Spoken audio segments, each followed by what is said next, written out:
Dans l'après-midi de ce jeudi 11 juillet, une série de 3 audiences au cabinet du premier vice-président de l'Assemblée nationale.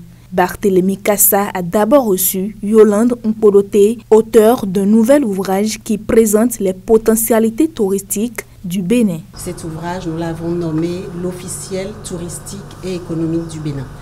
Évidemment, nous sommes dans une institution centrale. Il fallait qu'on vienne en parler avec Monsieur le Président, lui présenter cet ouvrage et échanger avec lui sur des conseils ou des suggestions. Nous allons embrasser surtout l'économie et le tourisme au Bénin, mais également c'est un ouvrage dans lequel nous allons retrouver plusieurs cahiers qui vont nous parler de la diplomatie, de l'histoire, de la culture, de la géographie. En gros, nous avons envie de faire connaître le Bénin, pas seulement qu'au Bénin.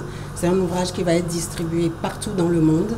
Juste après elle, l'autorité parlementaire a reçu la promotrice de la Nuit des Joailliers, un événement qui consiste à mettre en lumière les fabricants de bijoux et objets d'art à base de perles.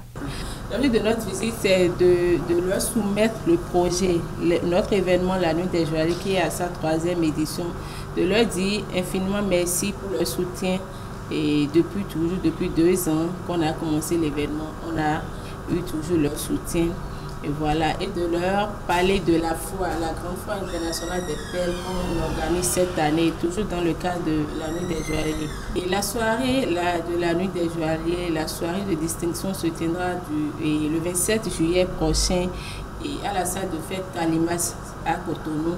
Et la foi internationale des perles, c'est du 18 au 23 juillet prochain.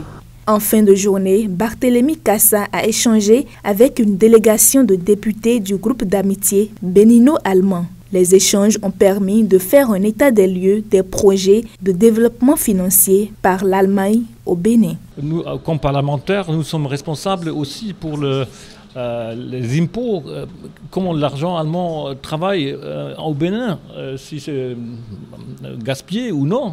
Ça c'est vraiment intéressant pour nos peuples, pour nos voteurs aussi.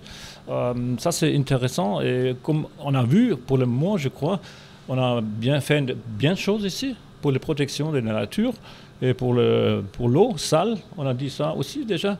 Mais pour la formation, je crois qu'on peut faire mieux. On a déjà visiter un chantier ou une usine pour le vidange des boues vers votre capitale Cotonou. Et c'est les Allemands qui ont financé cette installation. Et je crois que c'est bon pour la santé des peuples parce que le boue est vraiment bien traité et aussi on sauvegarde un peu de l'eau fraîche. Comme ça, c'est vraiment pour le peuple de Bénin.